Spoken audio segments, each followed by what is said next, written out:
ये एक atheist channel है जो इस्लाम की सच्चाई मुस्लिम लोगों तक पहुंचाकर उन्हें ह्यूमैनिस्ट और रैशनलिस्ट बनाने की कोशिश करता है। हमारा मकसद मुस्लिम लोगों के प्रति किसी तरह की नफरत फैलाना या उन्हें नीचे दिखाना नहीं है।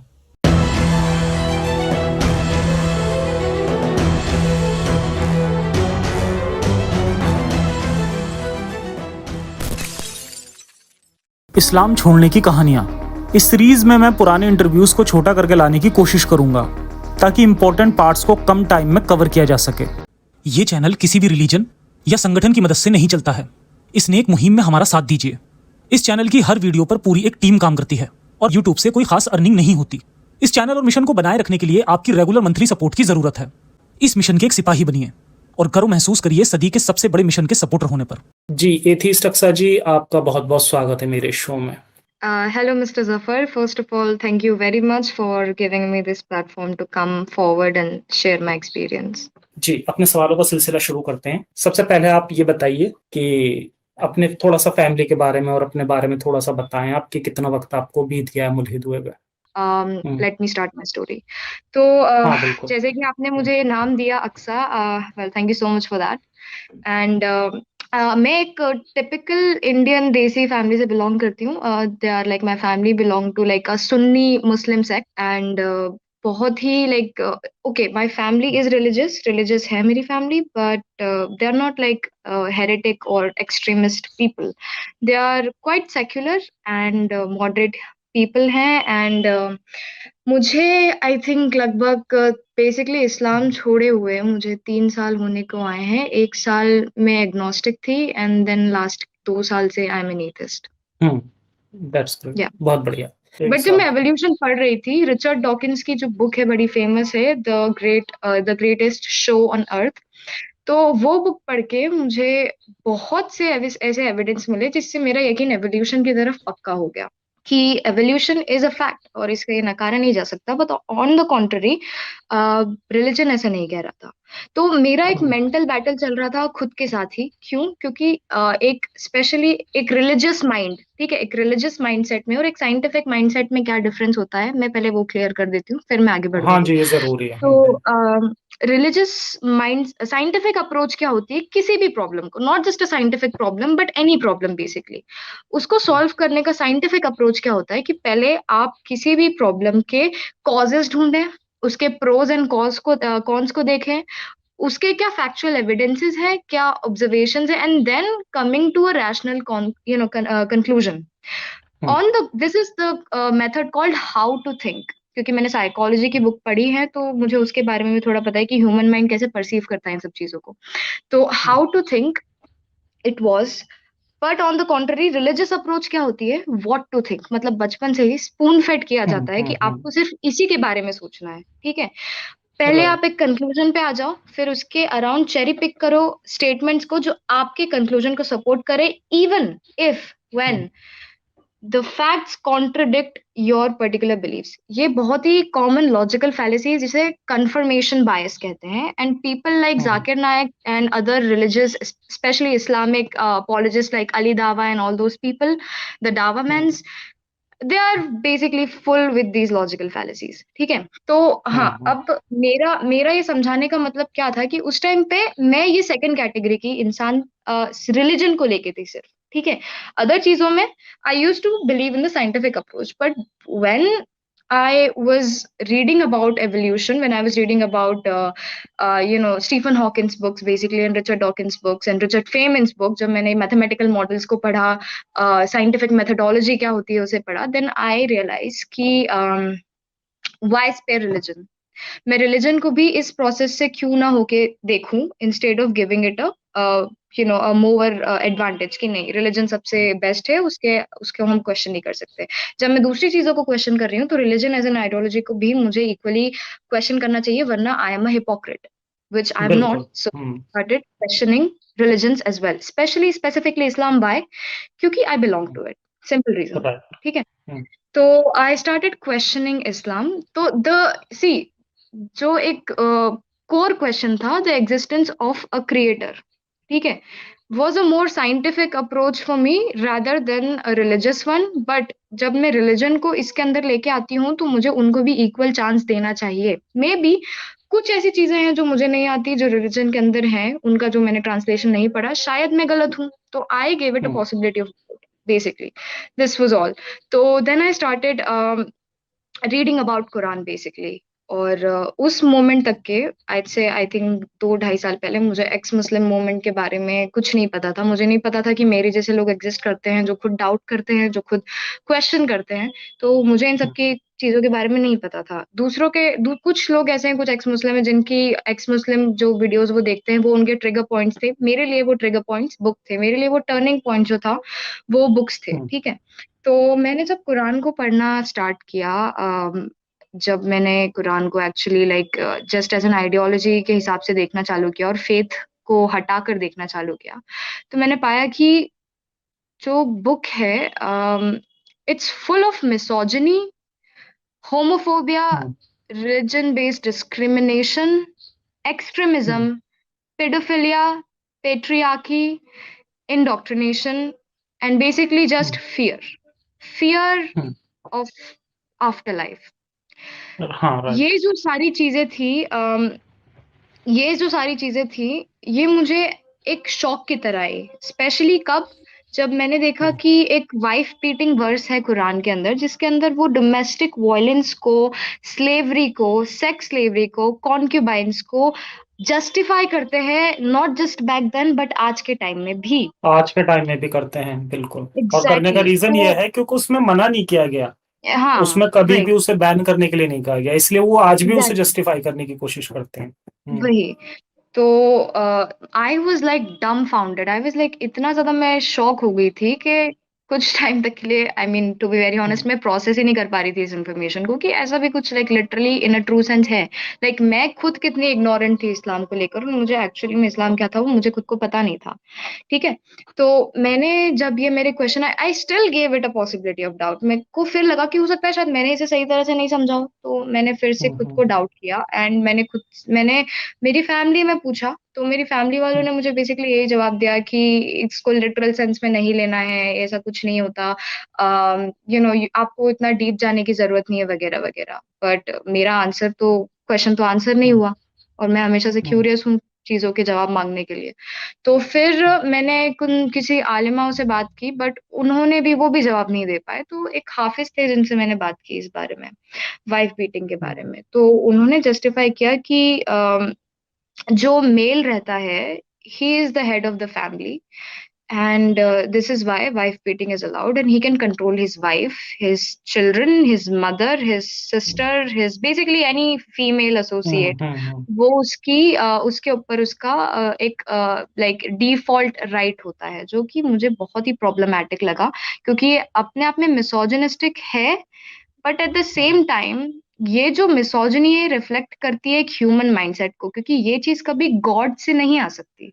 चलो, हम्म। अगर एक वो पर्सनल अटैक को भी मैं साइड में रख दूं, तो वो कहते हैं they are so sensitive and intolerant कि दे स्टार्ट सेइंग कि oh you are Islamophobe, you are an Islamophobe, you are an Islamophobe and all that. So first of all let me make this thing clear, Islamophobia जैसी कोई चीज exist नहीं करती है। In fact हम्म। Religious phobia जैसी कोई चीज एग्जिस्ट नहीं करती है। इफ इट्स क्रिश्चियनिटी फोबिया, और जूडिज्म फोबिया, और Hinduism phobia, whatever that is, ऐसा कुछ एग्जिस्ट नहीं करता है। क्यों? एक फोबिया में और एक फियर में बहुत बड़ा डिफरेंस होता है। फोबिया मतलब किसी भी चीज का इर्रेशनल फियर, और हम्म। इर्रेशनल फियर और फियर में फर्क होता है। इर्रेशनल फियर और फियर में ये फर्क होता है कि अगर मैं एक माउंटेन टॉप पे हूँ, और मैं उसके जस्ट एक एज पे खड़ी हूँ, और मुझे बहुत बड़ी हाइट पे हूँ, मुझे बहुत डेप्थ दिख रही है, और मैं वहां से गिर जाऊंगी, तो ऑफ कोर्स ये बात है कि मेरे अंदर एक ह्यूमन इंस्टिंक्ट, एक फियर रहेगा, जो मेरी ह्यूमन इंस्टिंक्ट्स है, ठीक है। लेकिन अगर मैं अपने घर में कंफर्टेबली अपने सोफा पे बैठूं, और फिर ये सोचूं कि यार मैं तो हाइट से गिर जाऊंगी, ठीक है, मुझे हाइट से डर लग रहा है, तब भी वो एक इरेशनल फियर हो जाएगा, और उसे फोबिया कहते हैं, ठीक है। तो इरेशनल फियर को फोबिया कहते हैं। बट इस्लाम एक ऐसी आइडियोलॉजी है जो इतने सारे इनह्यूमन चीजों को प्रमोट करता है। Violence, domestic violence, homophobia, paedophilia, child marriage, patriarchy, misogyny, then you know what it's called, not just misogyny, in fact, like going on and killing apostates. Okay, then killing homosexuals. ये homosexuals. एक ऐसी dangerous ideology है जो जिसमें immediate danger है involve. तो इस्लाम के against fear कोई इरेशनल फियर नहीं है। Okay, it is a legitimate fear, it is a rational fear. क्योंकि अगर क्यों मैं आप अपनी आइडेंटिटी नहीं बता सकते, क्योंकि अगर हम आके इन सब चीजों के अगेंस्ट इन्हें एक्सपोज करते हैं अपना फेस दिखा के, अपनी आवाज दिखा के, तो ये लोग आके हम लोग को मार भी दे। हाँ बिल्कुल। That is immediate danger, hmm, that is immediate danger, and that is why Islam, and not just Islam, that literally any other religion is has involved immediate danger in it, and this is why they are not rational irrational fear, they are rational fear। तो इसलिए Islamophobia जैसी या कोई और religious phobia जैसी कोई चीज नहीं होती। इसको समझने के लिए एक बहुत ही ओपन माइंड रखना जरूरी है। बट द थिंग इज, हाँ, anti Muslim bigotry may be एक टर्म है, क्योंकि मुस्लिम्स को of course as I say कि उन्हें as an individual human being जैसे ट्रीट करना चाहिए और जज करना चाहिए। क्यों? क्योंकि मोस्ट ऑफ द मुस्लिम्स, उन्हें खुद को इस्लाम के बारे में ज्यादा नहीं पता रहता, वो इतना डीप नहीं जाते हैं। And second and most importantly, जो मुस्लिम्स बेसिकली आप मॉडरेट मुस्लिम्स देखोगे, इवन इफ वो इन सब चीजों में बिलीव करते हैं, वो आपके साथ ऐसा कुछ करेंगे नहीं। बहुत ही कम परसेंटेज होगा हेरेटिक ऐसे जो लोग होंगे या फिर जो एक्सट्रीमिस्ट लोग होंगे, वही जाके कुछ आई थिंक 10 या 5% in Western countries and the countries where democracy is prevalent, except for Middle Eastern countries and countries like Pakistan. Islamic countries को छोड़ के जो दूसरी कंट्रीज है वहां पे मुस्लिम्स, क्योंकि एक तो डेमोक्रेसी सपोर्ट करने के लिए, और वो खुद भी एज अ कल्चरल आइडेंटिटी इस्लाम से इतना ज्यादा अटैच नहीं रहते हैं। क्यों? क्योंकि उनको खुद को इस्लाम के बारे में इतना मालूम नहीं रहता। तो आई थिंक या anti Muslim bigotry is maybe a term, but Islamophobia is not, और any other religious phobia for that matter. तो ये सब डिबेट जब मेरी उनके साथ चल रही थी इन सब चीजों को लेके, और मैं उनको ये एक्सप्लेन कर रही थी, तो as usual any other religious apologist, he started personally attacking me, and he started like कि तुम्हारी अपब्रिंगिंग सही नहीं हुई है, तुम बहुत ज्यादा पढ़ाई कर ली हो, इसलिए तुम इतना ज्यादा यू नो एक्टिव माइंड के साथ इतना ज्यादा बोल पा रही हो, लड़कियों को इतना। I am like, you know what, shut the fuck up. I am sorry for using this language again, but I know mean problem. I couldn't ऐसे लोगों के एंड खिलाफ तो बोल एग्जैक्टली, आई मीन मैं रोक नहीं पाई खुद को, बट या thankfully my family supported me, they were like कि you are no one to interrupt in her life, वो कुछ भी करे अपनी लाइफ में, you are no one to say anything। but the thing is कि I am lucky to have a family like mine। बहुत सी लड़कियों को स्पेशली, लड़के तो फिर भी निकल जाते हैं इन सब चीजों से एक टाइम आने के बाद अगर वो चाहे तो, बट लड़कियों के लिए ज्यादा हार्ड होता है। एंड आई थिंक इसलिए as women, as a girl, I think I should represent those women out there who cannot come out and speak against this। So I think, yeah, this was it, this was my story। अच्छा, so yeah, ये it's been बताइए, हाँ ये कुछ बातें आपने बहुत अच्छी कही हैं, क्योंकि आप फ्लो में बोलती जा रही थी तो मैंने बीच में टोकना सही नहीं समझा। लेकिन अब yeah, आपकी कहानी पूरी हो गई है, तो अब मैं लोगों को कहना चाहूंगा, जितने भी सुन रहे हैं, खासकर जो मुस्लिम सुन रहे हैं, तो उनको बोलना चाहूंगा कि थोड़ा सा आप इस फर्क को महसूस कीजिए कि जब हम लोग एजुकेटेड नहीं होते हैं, जब हमें चीजों के बारे में ज्यादा पता नहीं होता है कि चीजें किस तरह से काम कर रही हैं, उस वक्त हमें बेवकूफ बनाना थोड़ा इजी होता है। और यही रीजन है कि हम लोग आसानी से बेवकूफ बन भी जाते हैं, क्योंकि हमें right, एग्जैक्टली नहीं पता होता कि कोई भी चीज कैसे काम कर रही है, बारिश कैसे हो रही है, सूरज कैसे निकल रहा है, ये कैसे हो रहा है, वो कैसे हो रहा है, हमें आइडिया नहीं होता। बस यही रीजन है कि हमारा बेवकूफ बनाया जाता है कि ये सूरज तो वहां से अल्लाह के तख्त के नीचे से निकल रहा है, और यहाँ यहाँ से ये हो रहा है, वहां से वो, कुछ भी जो भी हमें बता दिया जाएगा हम मान लेंगे। लेकिन अगर हमें एक प्रॉपर हमें एक एजुकेशन मिलती है, तो हम लोग इन चीजों से बहुत इजीली बच सकते हैं। और एक बहुत अच्छी बात जो इन्होंने कही, वो बहुत ही अच्छी, इन्होंने, मुझे बहुत अच्छा लगा जो इन्होंने कहा कि अगर बहुत सारे लोग एक झूठ को सच बनाने की कोशिश कर रहे हैं, तो वो सच नहीं हो जाता। हमें उससे डरना नहीं चाहिए। अगर एक झूठ है, वो लाखों करोड़ों लोग भी अगर उस झूठ को सच बता रहे हैं, तो उसके आगे झुको मत। अगर आपको नॉलेज है तो लड़ो उससे, आपके आपके पास exactly। फैक्ट्स होने चाहिए। बहुत अच्छी बात इन्होंने कही थी। अच्छा, थोड़ा सा अब आप ये बताइए कि जी। उसके बाद क्या हुआ? उन्होंने उनका क्योंकि जनरली मैंने देखा है कि जब इस तरह से ऐसे लोगों से बहस की जाती है, तो उसका रिज़ल्ट ये निकलता है कि बाद में वो पर्सनल अटैक करते हैं या कोशिश हुँ। करते हैं धमकाने की, ठीक है? हुँ। या राइट। मतलब पेरेंट्स को बताने की कि तुम क्या तुम्हारे बड़ों ने सिखाया है, कुछ ऐसा। तो क्या इसका हुँ। रिज़ल्ट क्या निकला था फाइनली? वो थोड़ा-सा बताएँ आप। ओके, सो पहली चीज़ ये कि हुँ, वो जो मतलब हाफ़िज़ थे, वो हुँ, मुझसे एज में बहुत बड़े हैं, तो मैं ऐसे किसी को डिसरिस्पेक्ट नहीं करती, अगर आइडियोलॉजिकल हुँ, डिफरेंसेस है तो वहीं तक की ठीक है, बट ऐसे हुँ, डिसरिस्पेक्ट करना मुझे पर्सनली पसंद भी नहीं है। और अच्छी हुँ, चीज़ ये थी कि वो भी उस लेवल की मैच्योरिटी रखते थे कि उन्होंने भी कुछ ज़्यादा मतलब ऐसे, ऑल्दो वो थोड़े चिढ़ गए थे इन सब चीज़ों को लेके, हुँ, स्पेशली जब मैंने इन सब चीज़ों को, चलो यहाँ तक है तो ठीक था। बट देन हुँ, जब हुँ, मैंने ये बात की कि जो पेडोफिलिक बिहेवियर था प्रॉफिट का, वो ये दिखाता था कि he was mentally a little unstable. तो इस हुँ, चीज़ पे स्पेसिफिकली वो थोड़े चिढ़ गए थे मुझसे, एंड यहाँ पे आकर हमारा जो कंक्लूजन था वो ये निकला कि हर कोई भी मैं क्वेश्चन पूछूँ तो वो यही जवाब देते थे कि बिकॉज़, लाइक कंक्लूजन ये रहता था कि because God made it so. और मैं उनसे हमेशा ये हुँ, कहती थी कि ये तो अंधविश्वास है और मैं इसमें बिलीव नहीं कर सकती। और हुँ, ऐसी डिबेट्स चलती रहती थी। फाइनली जब प्रॉफिट वाला क्वेश्चन आया, पेडोफिलिया वाला, तो यहाँ पे आके हमारी डिबेट इस चीज़ को लेके एंड हो गई, क्योंकि उन्होंने कहा कि आई डोंट थिंक कि मैं हुँ। आपसे मतलब प्रॉफिट को लेके मैं कुछ भी लाइक सहन कर पाऊँगा, एंड आई सुन वाज़ लाइक सुन नहीं फाइन। पाएँगे हम आगे, है ना? हाँ, एग्ज़ैक्टली नहीं सुन पाऊँगा मैं। हाँ। तो मैंने फिर ज़्यादा फ़ोकस मतलब वो नहीं जी। किया। आफ्टरमैथ ये था उसका कि मेरी जो फैमिली थी, मॉम को ऑलरेडी हुँ, पता था कि मैं उनसे मतलब मेरी मम्मा जो हैं, उनको ऑलरेडी पता था कि मैं डिबेट कर रही थी एंड ऑल दैट।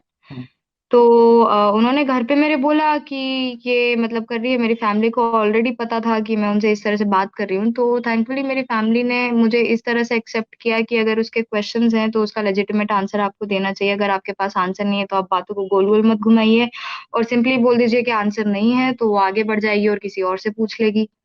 तो हुँ।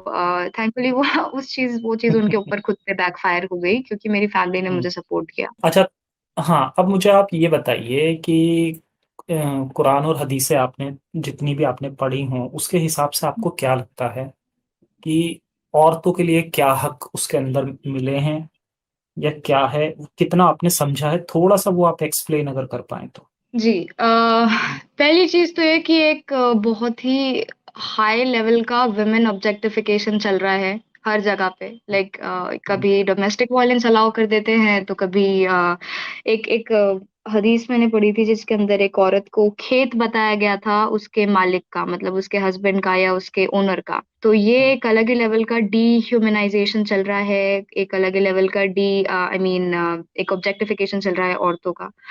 मिसोजिनी कूट-कूट के भरी है, क्यों? क्योंकि ये सब चीज़ें जब हम जानते हैं, तो ये सब चीज़ें मेरे लिए एक एविडेंस इनफ है कि ये उस टाइम की प्रेवलेंट सोसाइटी की सोच ऐसी थी, इसलिए मोहम्मद साहब ने इन सब चीज़ों को लीगलाइज़ हुँ, किया, ठीक है?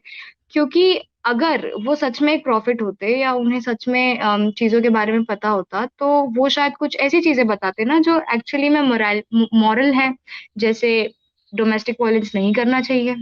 तो देखिए ऐसा है कि जैसे एवोल्यूशन ने हमें राइट एंड रॉन्ग के बीच में सेंस दी है, उसको एक्सचेंज करने की या फिर उसको समझने की कॉन्शसनेस दी है, वैसे ही हमारे अंदर गलत और सही करने की भी टेंडेंसीज़ हैं। हमारे अंदर जितना काइंड होने की टेंडेंसीज़ है, उतना ही सेल्फिश होने की भी टेंडेंसी है।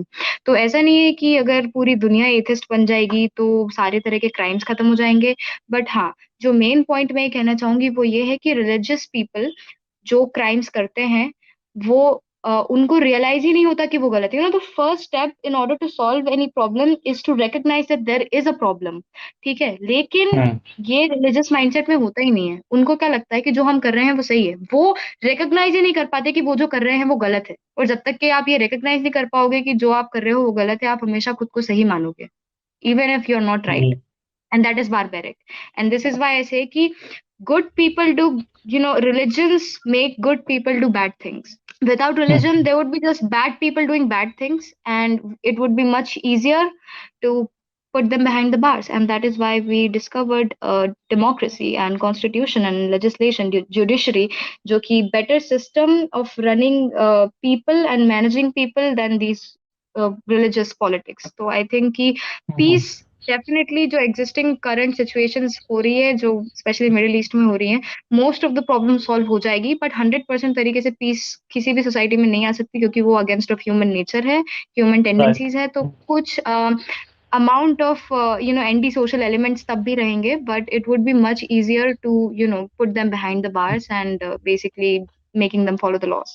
वीडियो को लाइक करना ना भूलें। अगर आप पूरा ओरिजिनल इंटरव्यू सुनना चाहते हैं तो नीचे पिन कमेंट में दिए गए लिंक पर क्लिक करें और इस वीडियो को लाइक करके मेरे इस बैकअप चैनल को सब्सक्राइब जरूर करें। सलामत रहें। इंसानियत हाफिज।